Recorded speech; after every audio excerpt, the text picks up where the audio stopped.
One was written by my friend Rob Jem, who lives in England. He has a company called Rascal Records. I was there last summer and recorded the song at his home as he had recorded it. The arrangement was much more electronic and a little less tribal and a little less live band, and I just felt like the song would really translate. The sentiment, the feel of the tune, I really feel that in that tune. It's got a strong romantic aura to it. I think the one is the most fun to play as a drummer, just because the groove is so back, the pocket is so deep. It's a classic Angus Thomas bass line, and it's a lot of fun to play. But all the songs in their own way, you know, offer something to me musically.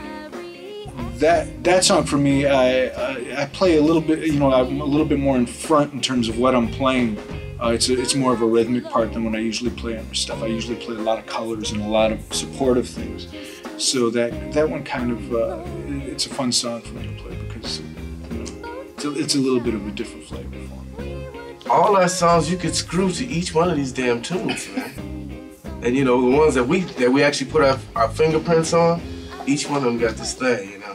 I swear I could put one of these damn records on, you know. Damn. Do you ever get down to the music? Of course. Shit.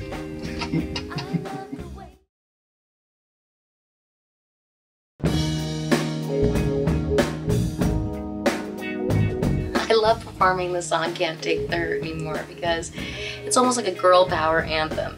And with Carol backing me, I'm telling you, there's just no stopping us. It's just crazy. And when I first heard that song, it was actually written by a friend of mine called Rob Jem. Since then, we've done a few remixes just because the song is just, the melody and the lyric is really, in my opinion, super strong and able to, I mean, it really reaches people. It was the first time that I performed it. I didn't perform it the second time. Somebody who had been to the show said, "Where is that song?" And I was like, okay, that's the song. Can't Take the Hurt Anymore is a great song, and it's a very dramatic song. It's like rock girl empowerment song type thing. And yeah, I get to do a little screaming, a little releasing of the pressure.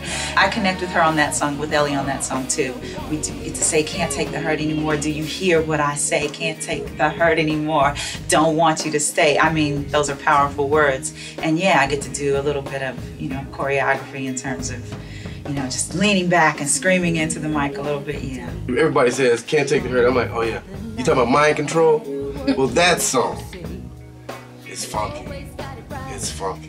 It's another one in that same vein, and it's got this groove to it, this move to it, this sensual kind of like saffron. Just can't put your hands on it, but it's really cool. And that's what we really go for. Can't Take the Hurt Anymore has a great little breakdown that we just got into with our drummer Dave Goodstein, and it does kind of invoke the go-go sound.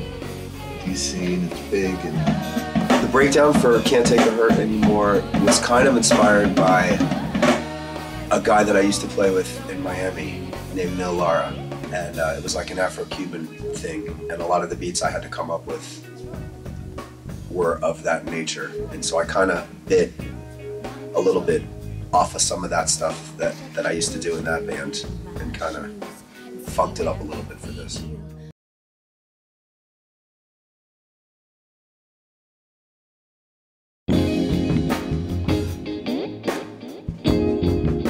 Just for Love is definitely my sexiest song. It's about the things that make me black. Love in its purest, simplest form. Just for Love, I think, yeah, it is a real emotional song. I think all of her songs are real emotional. She tends to write from a lot of personal experience and a lot of writes from a lot of things that she's feeling. So everything tends to come from a very real space emotionally. Just for Love's cool because the vocals, I don't have to sing too high. The harmony that, you know, when I'm asked to sing, a lot of times it's in the higher register, which I can do, but Just for Love's cool because I can kind of just sing in my full voice and sing, you know, I'm kind of singing underneath her. I think it's very expressive that particular song. And the fact that vocally you get to open up and sing the dynamic, it's just strength. It just shows the strength of a woman, your character, vocal strength, presence on stage, which I think is extremely important because that's what people come out to see. They hear your songs, they hear your CD, and then they want to come out and they want to feel you also when you're on stage. That song was all about feeling. It was just like this love was in the air.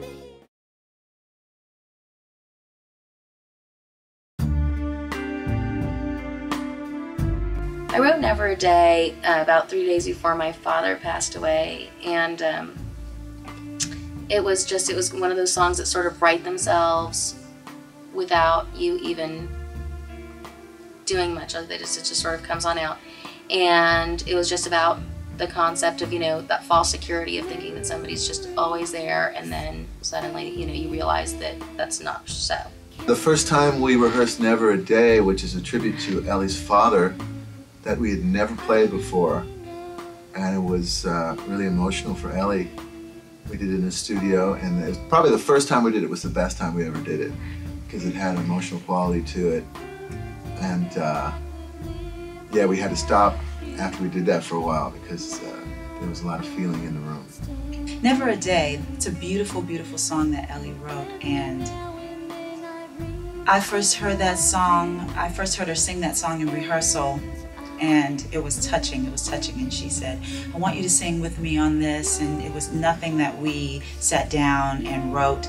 She just said, can you just sing along with me while I'm singing this song? And I did, and I just found a nice little harmony line with the keyboards, and that was it. And it's just a nice little, it's almost a moaning kind of thing, but it's beautiful. Ellie's voice is already beautiful, so just to do a nice little harmony line with her, little moaning thing, it's beautiful, it's wonderful, and it's one of my favorite songs that we do. Never a Day, when I play that song, I actually think of how grateful I am that I still have my family. And no matter what I might be going through personally or professionally, the things that are the most important to me, I have. And I couldn't imagine what it would be like to, bury my father. And ultimately I'm gonna have to do that at some point, but I'm blessed, and it reminds me that, usually the next day after a gig, I'll call my folks. Well, what happened was, the first time we played that song, it was so emotional that everybody in the band wanted to break down crying, but it was that cool. We were just like, don't touch this again. And we've never played it like that since then. We've never been able to get back to that.